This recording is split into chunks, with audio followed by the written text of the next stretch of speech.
meu nome é Duca. Oi, Duca! Eu tenho transtorno, tenho outra personalidade, que é o Eduardo, que na verdade também sou eu mesmo. Eduardo, deixo amanhã na sua mesa às 9 horas em ponto. Grande garoto. Eu vou querer o pene. Peixe. Eu ia falar pene. É melhor peixe. O Cinema Sim esteve na coletiva do filme Desculpe o Transtorno, comédia nacional que promete e traz em seu elenco uma turma bem conhecida e engraçada, dentre eles Gregório do Vivier, Clarice Falcão e Dani Calabresa. E adivinha só, nós conseguimos uma entrevista exclusiva com parte do elenco. Eu não sei direito. Que menina é essa? Eu que te pergunto.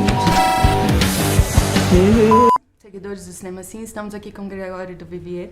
Olá, tudo bem? Tudo bem, querido? Estamos falando hoje sobre o filme Desculpe o Transtorno, que vai ser lançado agora no dia 15. E nós temos algumas perguntinhas. Eu vi algumas entrevistas suas que você disse que era muito tímido quando era criança e por isso seus pais te colocaram para fazer teatro e tablado. Você acha que se o Eduardo tivesse feito teatro, o Duca seria ele após o teatro? Engraçado falar isso, é verdade. O teatro, ele te dá a possibilidade de juntar personalidades diferentes que existem dentro de você, né? São uma das coisas que eu gosto no teatro. A maioria das pessoas, elas sofrem de não viver as outras vidas que gostariam. Tem uma frase do Borges que diz, que é lindo, no caminho, Jardim dos Caminhos se bifurcam, fala: a tragédia da vida é que entre 100 vidas, você está condenado a escolher uma só e viver na nostalgia das outras 99. O ator, ele é capaz de viver um pouco dessas outras 99. Né? Então, para mim, o Duca e o Eduardo, talvez se ele fosse ator, talvez ele não precisasse, não fosse bipartir da personalidade dele. Que ele conseguiria experimentar, abraçar as diversas personalidades que vivem dentro dele. E eu acho que esse é um caminho para a sanidade, para mental, você experimentar um pouco das outras vidas. E ao invés de recusá-las, porque uma vida só não é muito pouco. A gente acaba escolhendo uma e deixando as outras. É isso, eu sou a favor de abraçar as outras vidas possíveis, sabe? Não se contentar com uma vida só, não. Tentar experimentar as outras possibilidades. Foi falado, inclusive, na coletiva, sobre a questão do estereótipo Rio-São Paulo, de ser certinho, de ser o mais aberto. Você acha que essa questão de focar muito no estereótipo como uma coisa negativa, que a gente tem, não sei se só o brasileiro ou se os gringos também, é uma coisa ruim, ou talvez se a gente vê isso como uma coisa positiva, porque querendo ou não é o que gera a identificação do público com os personagens. Você acha que a gente talvez deveria ter esse olhar mais aberto para o lugar comum?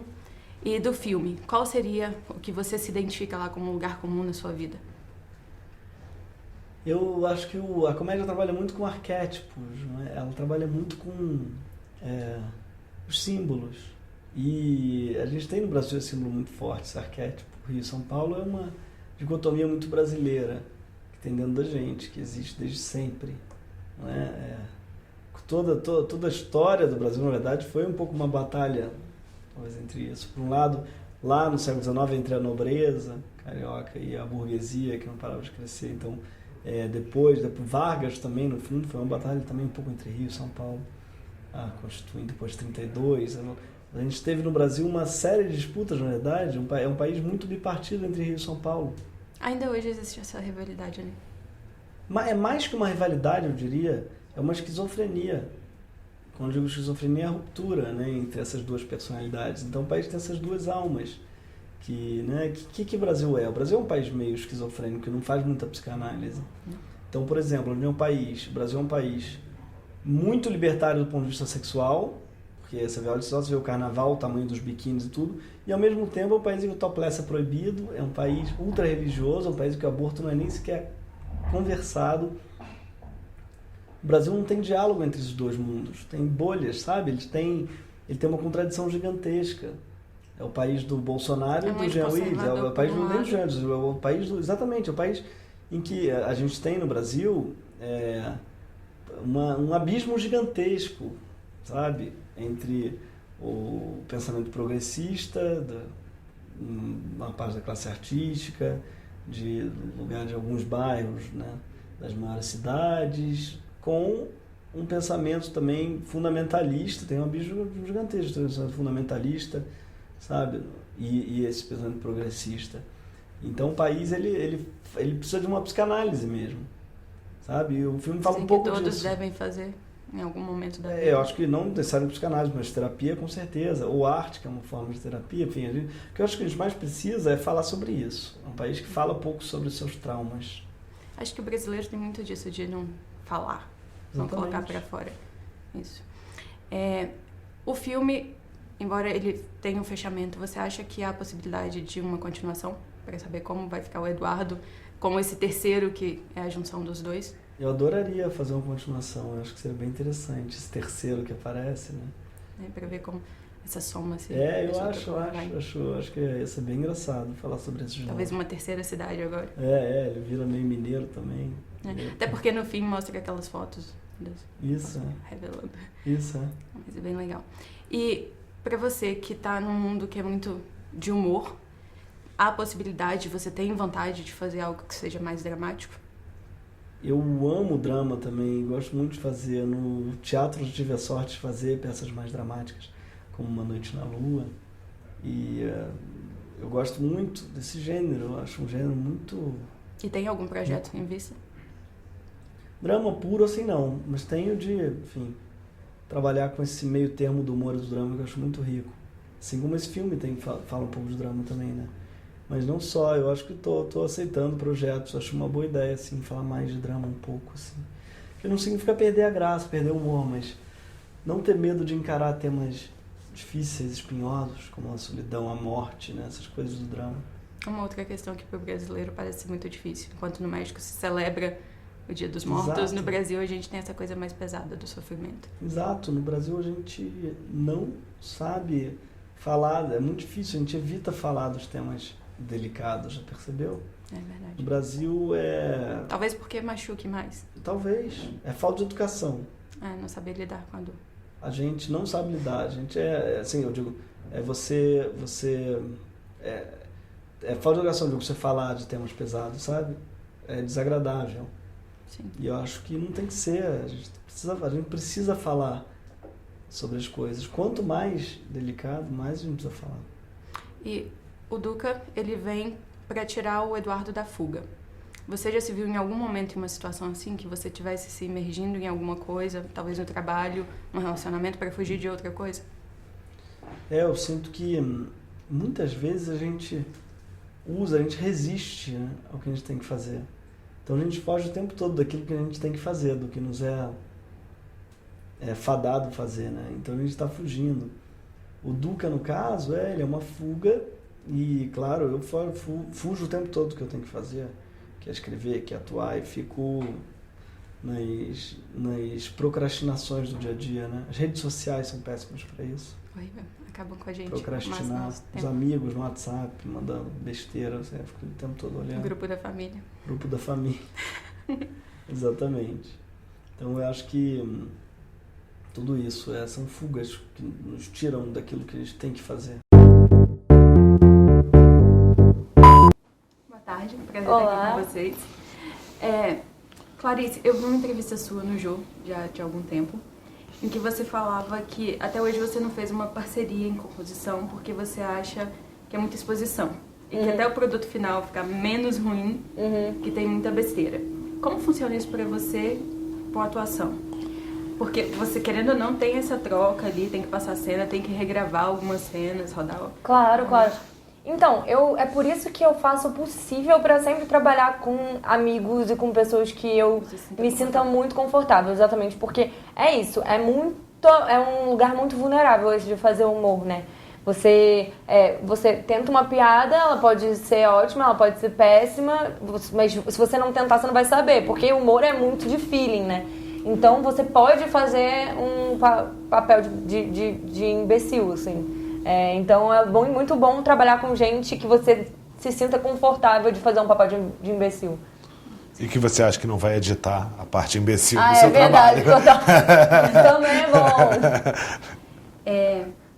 A cena do pedido de casamento, que a todo momento a Dani está gravando, ela acaba sendo uma crítica ao fato de hoje tá tudo a gente compartilhando nas redes sociais e dos influenciadores digitais. Isso foi pensado para ser uma crítica ou foi meio que natural pela personagem? Foi da Dani, né, aliás? Foi da Dani. E a coisa de filmar foi, inclusive, no dia da filmagem, né? Não estava no roteiro. Mas eu acho que tem muito a ver com o personagem dela, que faz uma pessoa que se liga muito nas aparências, né? Que se liga muito no que o outro pensa e na forma em provar. Então, tipo, ela vê uma foto do Eduardo Duca com a Bárbara andando de bicicleta, ela quer ir lá e tirar uma foto dela beijando ele, Everlasting Love, e então ela é uma pessoa muito preocupada com isso, assim. Então eu acho que sim, tem uma crítica a isso, mas que está intrínseca no personagem, assim. Então, como esse personagem estava bastante bem definido, a própria atriz que trouxe isso como mais um elemento para configurar ela como essa pessoa. Sim. E normalmente eu ouço falar que é difícil conseguir financiamento para fazer filme e tal, que é complicado. E quando a locação é dividida em 2 cidades, como foi Rio e São Paulo, se torna mais difícil de administrar esses valores, já que recursos normalmente vêm com uma certa dificuldade, ou foi mais tranquilo para esse filme? Não, filmar em 2 cidades sempre encarece a produção, né? Assim, então, o que a gente tratou de fazer, a gente teve como base de produção São Paulo, e a gente filmou o máximo que a gente podia filmar em São Paulo para manter uma unidade pequena na outra cidade. Então, por exemplo, o interior da casa da mãe do Duca, que é no Rio de Janeiro, o interior é filmado em São Paulo. A gente só filmou o exterior lá. Então, no Rio, a gente praticamente só filmou o exterior. Só o que era imprescindível de filmar no Rio. Porque se você divide pela metade, assim, acaba ficando mais caro, porque ou você hospeda toda a equipe no Rio de Janeiro, você tem que escolher gente que mora em um lugar, né? Nem todo mundo... Eu moro nos 2, mas a maioria das pessoas moram num lugar só. Então a gente acabou levando muita gente de São Paulo para o Rio de Janeiro para fazer essa semana, porque você não consegue mudar a equipe, né? Assim, tem um conceito, tem tudo que vai junto. Não fugir do padrão ali que está sendo. Exatamente. E é até engraçado essa questão que eu vi em um dos making-offs que fala dessa delimitação de Rio e São Paulo através da luz e das cenas serem enquadradas mais certinhas em São Paulo e no Rio nem tanto. Como que foi essa escolha, esse processo para decidir? Não, Rio vai ser mais luz, mais exterior e... Foi um pouco desenvolvida em cima das personalidades do personagem principal, né? Assim, a gente tenta fazer com que todo o tratamento estético do filme esteja em função da dramaturgia, né? E não o contrário. Então, assim, como que a estética desse filme pode contribuir para a gente desenvolver aquele personagem melhor e deixar mais claro a personalidade dele, as vontades dele, o estilo dele. Então, através disso, a gente acabou decidindo encontrar um São Paulo mais correto, mais reto, mais estável, mais estabilizado e com mais elegante, e um Rio de Janeiro mais ensolarado, confuso, com curvas e com tudo isso, que é uma forma de fazer com que a estética haja em função da dramaturgia, né? E não o contrário. Inclusive a luz do Rio, que é a luz dourada, deixa a Clarice ainda mais linda. Ah, obrigada. Eu tava mais queimada também nessa época. Tava mais morena. Lá acaba tendo essa questão de dupla personalidade e, na verdade, é uma coisa que está inserida ali na pessoa que ela vai trabalhando. Se vocês tivessem uma dupla personalidade, o que vocês gostariam que essa dupla personalidade tivesse que vocês não têm? Eu acho que eu gostaria de ter uma dupla personalidade com menos autocrítica, talvez. Acho que isso é isso. Eu acho que eu gostaria de ter uma dupla personalidade com mais autocrítica. Você precisa mesmo. Tô brincando. Não, eu erro com muita convicção. Assim, então talvez alguma pessoa que ponderasse um pouco mais. Eu até fiz essa pergunta para o Gregório. Acho que o brasileiro em geral, não sei como é fora, tem muito uma visão de que o estereótipo, o lugar comum é uma coisa ruim, mas é ao mesmo tempo que gera a identificação do público com os personagens. Para vocês, lá no filme, na história, qual lugar comum que vocês se identificam de algum dos personagens? Não precisa necessariamente ser a Bárbara. Sei. Eu acho que eu me identifico com tanto o Duca quanto o Eduardo, sabe? Essa coisa da autocrítica extrema, de ter dificuldade de escolher, por outro lado, essa coisa da impulsividade, eu sou muito impulsiva. Então, assim, eu acho que... Mas é muito interessante o que você falou, porque é verdade, assim, lá fora, tipo assim, filme gringo tem muito... pegar pelo lugar comum, assim, e aí construir em cima disso e deixar aquele lugar comum não mais tão comum. Mas é isso, essa coisa do inconsciente coletivo, da cultura geral, de que... Tararara, e acho que a gente tem mais medo disso, de falar... Porque o Brasil é um lugar muito grande, é um país muito grande. E muito diferente. Então, as poucas coisas que todo mundo sabe... Por que não usá-las a nosso favor, exatamente? E claro que ficar no lugar comum e ficar no estereótipo é ruim, mas eu acho que passar por ele, eu acho que pode ser bom, assim. E eu acho também que a gente, quanto público, e aí eu me incluo nisso, quanto público de cinema brasileiro, a gente é muito mais intolerante com o nosso cinema do que com o cinema que vem de fora. Talvez até essa questão que ela falou, de ser muito crítica com ela mesma. Exatamente. A gente é muito intolerante, assim, eu vejo coisas em filmes nacionais que as pessoas falam que é absurdo e que na sala ao lado, num filme americano, o cara tá levando aquilo ali ao absurdo mesmo. E ninguém critica, assim, mas eu acho que é uma falta de... Eu acho que tem a ver também com uma falta de costume. A gente está criando uma cultura cinematográfica brasileira. Assim. Quando eu entrei no cinema, brasileiro era um gênero. Você entrava na locadora, tinha ação, comédia, romance e brasileiro.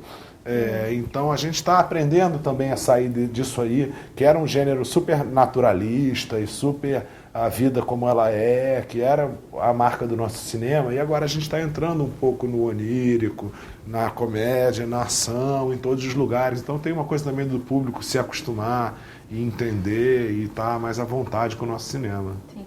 E há uma possibilidade de continuação? Talvez uma terceira cidade ou quarta? Olha, para saber como vai... Temos 2 novos personagens no fim do filme.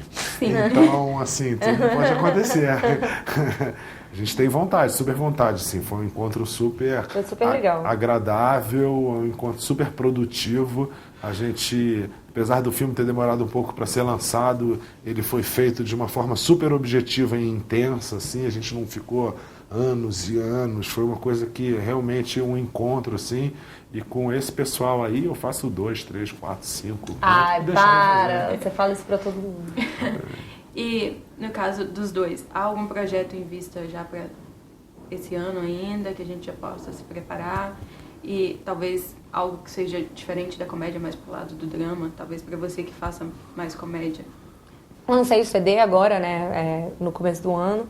E tô fazendo turnê, né, então tá meio puxado por esse lado. Mas eu tenho muita vontade de fazer drama, enfim. Eu vou filmar ainda esse ano um filme de esporte, na verdade, que é um drama, assim.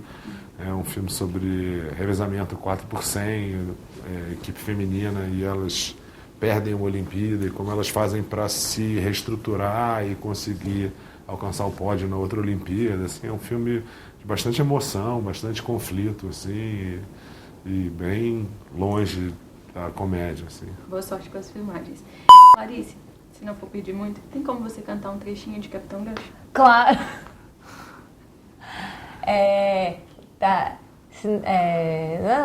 Como é que era mesmo? Não fosse o Mickey, as essas férias e os ursos panda e o andar de cima da primeira casa em que eu morei dava pra chegar no morro só pela varanda. Se não fosse a fome, e essas crianças e esse cachorro e o Sancho Pança, se não fosse o Cone e o Capitão Gancho, não seria eu. Muito obrigada, gente. Meu Bárbara. Chata pra caralho, mina da hora. Sem querer influenciar, né?